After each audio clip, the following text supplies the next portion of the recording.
I'm Amanda. Today I'm going to show you two styles of a toggle clasp necklace.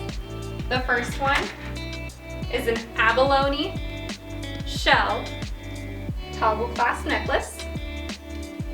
So you'll take the toggle and put it through behind the clasp, bring it forward, and here's your necklace.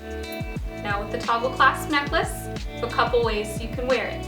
The toggle clasp in the back, along the side, in the front, or along the other side.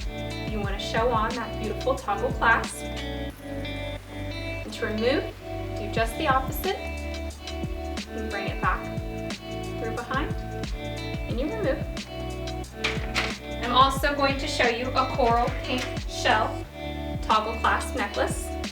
It works the same way. The toggle goes behind the clasp. You bring it forward. You can wear it in the same number of ways. Along the side, around the back, along the other side, or back in front,